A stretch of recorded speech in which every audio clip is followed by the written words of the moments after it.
Hello everyone and welcome to our WP Dev channel. আশা করি সবাই ভালো আছেন। আজকের ভিডিওতে আমরা জানার চেষ্টা করব ডোমেইন এবং হোস্টিং কি, সাধারণত এরা কিভাবে কাজ করে থাকে এবং ওয়ার্ডপ্রেসের জন্য সবচেয়ে ভালো ডোমেইন এবং হোস্টিং কোম্পানি কোনটি। চলুন তাহলে চলে যাই আমাদের মূল আলোচনায়। তার আগে আপনাদের কাছে আমার ছোট্ট একটা অনুরোধ, আপনি যদি আমাদের চ্যানেলে নতুন হয়ে থাকেন তাহলে অবশ্যই চ্যানেলটি সাবস্ক্রাইব করুন ও পাশে থাকা বেল আইকনটি বাজিয়ে দিন। আর যদি ইতিমধ্যে আপনি সাবস্ক্রাইব করে থাকেন তাহলে আপনাকে অসংখ্য ধন্যবাদ।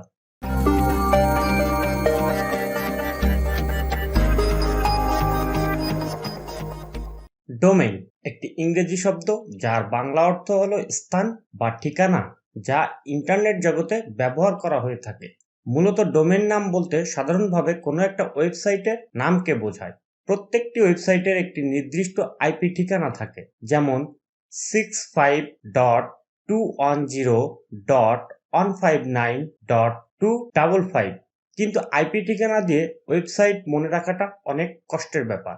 এজন্য মনে রাখার সুবিধার্থে আইপি ঠিকানার পরিবর্তে ডোমেইন নেম ব্যবহার করা হয়। এছাড়াও এক বা একাধিক কম্পিউটারকে ইন্টারনেটে চেনার জন্য ডোমেইন নেম ব্যবহার করা হয়। সাধারণত ডোমেইন নেম বলতে কোনো ওয়েবসাইটের নামকে বোঝায়, যেমন facebook.com, google.com এবং youtube.com ইত্যাদি।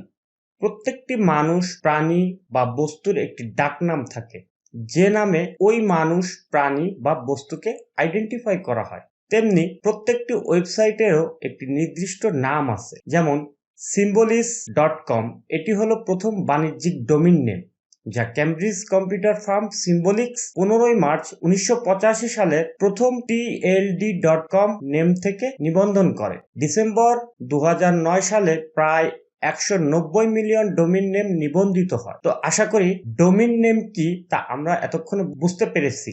তাহলে এবার আসুন জেনে নেই এটি কিভাবে কাজ করে। আমরা যখন আমাদের ওয়েব ব্রাউজারে ডোমেইন নেম লিখে এন্টার বাটন প্রেস করি, তখন আসলে কি ঘটে তা জানলেই ডোমেইন নেম কিভাবে কাজ করে আপনি তা সহজেই বুঝতে পারবেন। আসুন তাহলে দেখি আসলে কিভাবে এটি কাজ করে। আমরা যখন কোনো ওয়েবসাইট ভিজিট করার উদ্দেশ্যে কোনো ওয়েব ব্রাউজারের ওয়েব অ্যাড্রেস লিখে এন্টার প্রেস করি, তখন সবার প্রথমে ব্রাউজার আইপি অ্যাড্রেস সার্চ করে এবং এটি বিশ্বব্যাপী নেটওয়ার্কের কাছে একটি রিকোয়েস্ট পাঠায়, যেটি পরে ডোমেইন নেম সিস্টেম অর্থাৎ ডিএনএস এ কনভার্ট করে। এই সার্ভারগুলো তখন ডোমেইনের সাথে যুক্ত নেম সার্ভারগুলোকে সার্চ করে এবং সেই নেম সার্ভারগুলোতে রিকোয়েস্টটি ফরওয়ার্ড করে। এরপর ফাইনালি ওয়েব হোস্ট রিকোয়েস্ট অনুযায়ী ওয়েবসাইটের ফাইলগুলোকে ব্রাউজারে সেন্ড করে, যার ফলে আমরা ওয়েবসাইটটি দেখতে পাই। এখন আসুন জেনে নেই ডোমেইন কত প্রকার হতে পারে। সাধারণত বিভিন্ন প্রকারের ডোমেইন নেম আছে, তবে ডোমেইন নেমের এক্সটেনশনের উপর ভিত্তি করে ডোমেইন 4 ধরনের হতে পারে, যেমন top level domain, country level domain, free domain এবং সাব ডোমেইন। সাধারণত যেই এক্সটেনশনওয়ালা ডোমেইনের মূল্য সবচেয়ে বেশি তাকে টপ লেভেল ডোমেইন বলা হয়ে থাকে। এ ধরনের ডোমেইন টাকা দিয়ে কিনতে হয় এবং সার্চ ইঞ্জিন এ ধরনের ডোমেইনকে সবচেয়ে বেশি প্রায়োরিটি দিয়ে থাকে এবং ভিজিটররাও এ ধরনের ডোমেইনকে বেশমীয় করে থাকে। টপ লেভেল ডোমেইনের মধ্যে .com, .org, .info, .net ইত্যাদি সবচেয়ে বেশি জনপ্রিয়। এছাড়াও আরো অনেক টপ লেভেল ডোমেইন আছে। আর যেই সব এক্সটেনশনওয়ালা ডোমেইনগুলো নির্দিষ্ট দেশকে ইঙ্গিত করে তাকে কান্ট্রি লেভেল ডোমেইন বলা হয়। নির্দিষ্ট দেশের মানুষকে টার্গেট করার জন্য কান্ট্রি লেভেল ডোমেইনটি সবচেয়ে বেশি ব্যবহার করা হয়।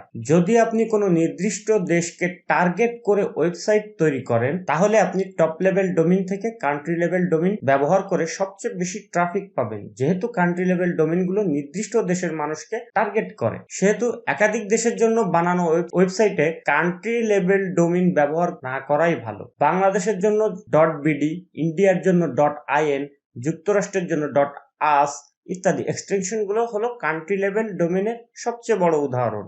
এখন আসুন জানি ফ্রি ডোমেইন কি। এমন অনেক এক্সটেনশনওয়ালা ডোমেইন আছে যেগুলো টাকা দিয়ে কিনতে হয় না। বিভিন্ন ধরনের ওয়েবসাইট থেকে এসব ডোমেইন আপনি ফ্রিতেই পেয়ে যাবেন। এর মধ্যে freenom.com সবচেয়ে বেশি প্রচলিত। এখান থেকে আপনি .tk, .ml, .cf ইত্যাদি এক্সটেনশনওয়ালা ডোমেইন হলো ফ্রি ডোমেইনের সবচেয়ে উৎকৃষ্ট উদাহরণ। প্র্যাকটিস অথবা শখের বসে যদি ওয়েবসাইট বানান তাহলে আপনি একটি ফ্রি ডোমেইন ব্যবহার করতেই পারেন, তবে প্রফেশনালি কোনো কাজের জন্য ওয়েবসাইট বানাতে গেলে কিছু টাকা খরচ করে একটি টপ লেভেল ডোমেইন কিনে নেওয়াটাই সবচেয়ে বুদ্ধিমানের কাজ হবে। সাবডোমেইন হলো কোনো প্রতিষ্ঠান থেকে আলাদাভাবে কিনে নেওয়ার প্রয়োজন পড়ে না। একটি ডোমেইন কিনে নিলে সেই ডোমেইনের মাধ্যমে একাধিক সাবডোমেইন তৈরি করা যায়। উদাহরণ হিসেবে wpdevs.xyz এই ডোমেইনটিকে ধরা যাক। এই ডোমেইনটি আমি কিনে নিয়েছি। এখন এই ডোমেইনের আন্ডারে blog.wpdevs.xyz, portfolio.wpdevs.xyz ইত্যাদি একাধিক ডোমেইন ক্রিয়েট করতে পারবো। এই টাইপের ডোমেইন ছাড়াও আরো এক ধরনের ডোমেইন আছে, তাকে বলা হয় প্রিমিয়াম ডোমেইন। প্রিমিয়াম ডোমেইন হলো সেই ধরনের ডোমেইন যে ডোমেইনগুলো হাই রেটিং ওয়ালা। বিভিন্ন ডোমেইনের মালিকরা তাদের মেধাকে এবং পরিশ্রমকে কাজে লাগিয়ে একটি সাধারণ ডোমেইনকে হাই রেটিং ডোমেইনে পরিণত করে, তারপর বিভিন্ন প্রতিষ্ঠান বা ব্যক্তির কাছে অনেক বেশি দামে সেই ডোমেইনটি বিক্রি করে। আসুন এখন দেখি ডোমেইনের বিকল্প কি কিছু আছে। এই প্রশ্নের সহজ উত্তর হলো হ্যাঁ আছে, তবে সেই বিকল্প পদ্ধতিটা অনেক বেশি জটিল। মনে করেন আপনার জন্মের পরে আপনার বাবা মা আপনাকে কোনো নাম দেয়নি। এখন লোকজন আপনাকে কি নামে ডাকবে? অমুক এলাকার তমুকের 3 নম্বর ছেলে, এরকম তো কিছু একটা। তখন লোকের আপনাকে চিনতে যেরকম ঝামেলা হবে তার চেয়েও অনেক বেশি ঝামেলা হবে। এই বিকল্প পদ্ধতিটি ব্যবহার করতে গেলে প্রত্যেকটি ওয়েবসাইটের একটি নির্দিষ্ট আইপি অ্যাড্রেস আছে, যা দেখতে অনেকটা 00.534.629.54.63 এরকম মনে রাখাটা বেশ কষ্টকর। তাই এই সমস্যা সমাধানের জন্য ডোমেইন নেমের উৎপত্তি ঘটেছে। কেউ চাইলে আইপি অ্যাড্রেস ব্যবহার করেও ওয়েবসাইট বানাতে ও ভিজিট করতে পারবে। তবে এই যুগে এত ঝামেলার মধ্যে যাওয়া সত্যিই বড্ড বেমানান। আশা করি এখন বুঝতে পেরেছেন ডোমেইন কি এবং এটা কিভাবে কাজ করে। এবার আসুন দেখি হোস্টিং কি এবং এটি কিভাবে কাজ করে। ধরুন আমরা যদি একটি বাড়ি বানাতে চাই তাহলে আমাদের প্রথমে কি দরকার হবে? নিশ্চয় জমি। ইয়েস, এক টুকরো জমির উপরেই গড়ে তোলা হয় একটি বাড়ি। ঠিক তেমনি আমরা যখন একটি ওয়েবসাইট বানাতে যাই তখন আমাদের দরকার পড়ে জমি বা একটা স্থানের। মোট কথা ওয়েবসাইটের ফাইলগুলিকে যেখানে রাখা হয় সেটাই হলো হোস্টিং। ওয়েবসাইটের ফাইলগুলি এমন একটি কম্পিউটারে রাখা হয় যে কম্পিউটার ইন্টারনেটের সাথে সংযুক্ত এবং দিন রাত 24 ঘন্টা চালু থাকে। ইন্টারনেটে ফ্রি কিংবা টাকার বিনিময়ে হোস্টিং সেবা দিয়ে থাকে এমন অনেক প্রতিষ্ঠান রয়েছে। তাহলে আমরা এখন বুঝতে পারলাম হোস্টিং জিনিসটা কি।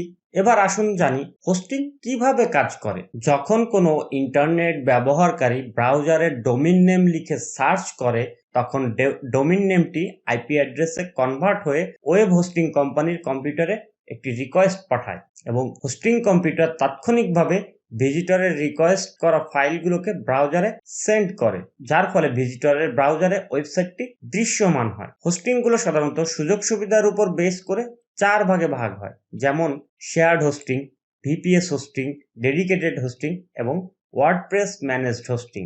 যেই হোস্টিং সার্ভার জায়গা ভাগাভাগি করে একাধিক ওয়েবসাইটের ডাটা সংরক্ষণ করে তাকে শেয়ার্ড হোস্টিং বলা হয়। উদাহরণস্বরূপ বলা যায় একটি হোস্টিং কোম্পানির কাছে 100 জিবি হার্ড ডিস্কের কম্পিউটার আছে।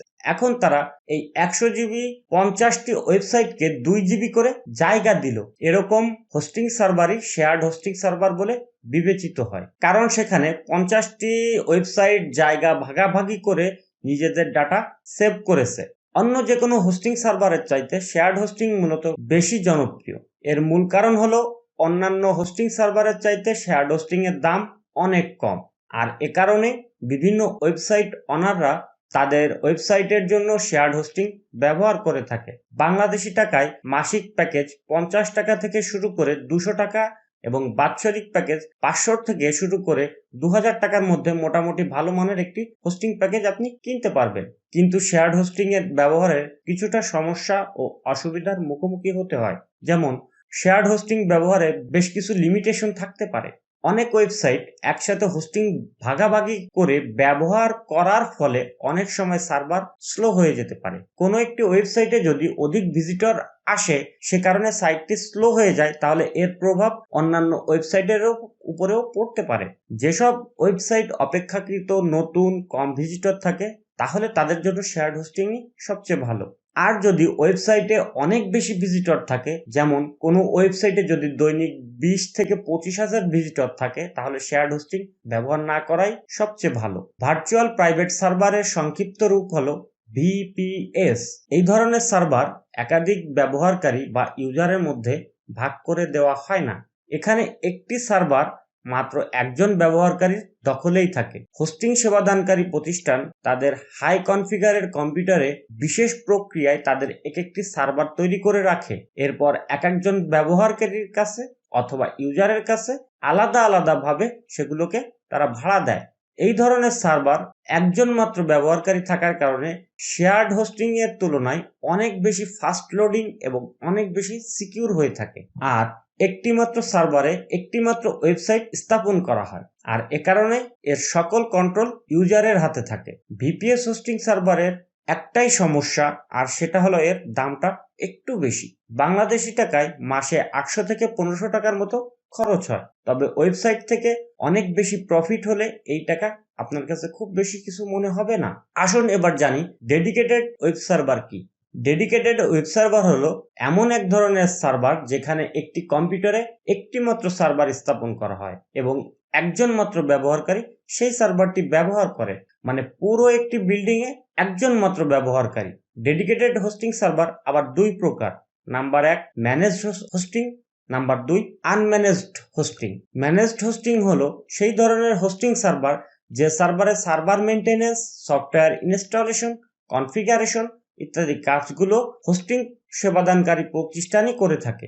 গ্রাহককে কিছুই করতে হয় না, আর এজন্য এ ধরনের সার্ভারের দামটাও অনেক বেশি হয়ে থাকে। অন্যদিকে আনম্যানেজড হোস্টিং সার্ভার হলো সেই ধরনের হোস্টিং সার্ভার যে সার্ভারে server maintenance, software installation, configuration ইত্যাদি কাজগুলো হোস্টিং সেবাদানকারী প্রতিষ্ঠানই করে দেয় না, বরং গ্রাহককে নিজেকেই এইসব কাজ করতে হয়। ডেডিকেটেড সার্ভারের মতো এত স্বাধীনতা এবং সুযোগ সুবিধা অন্য কোনো হোস্টিং সার্ভারে পাওয়া যাবে না, আর খুঁজতে যাওয়াটা এক ধরনের বোকামি।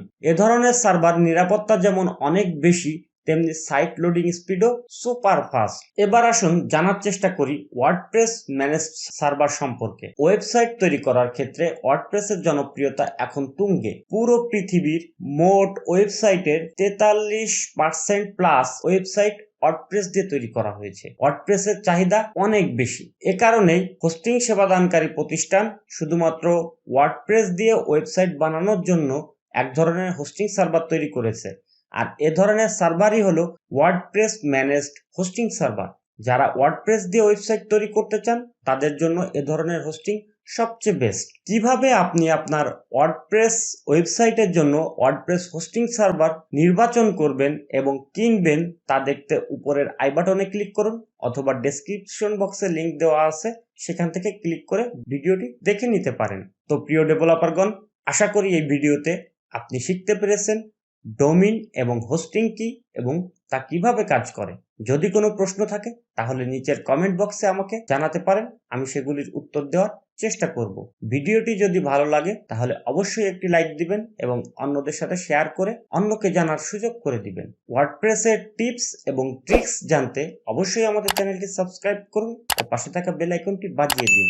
আজ যাচ্ছি কিন্তু যাচ্ছি না। আবার দেখা হবে অন্য কোনো ভিডিওতে। ততক্ষণ পর্যন্ত সবাই ভালো থাকবেন, সুস্থ থাকবেন, নিরাপদে থাকবেন। আল্লাহ হাফেজ।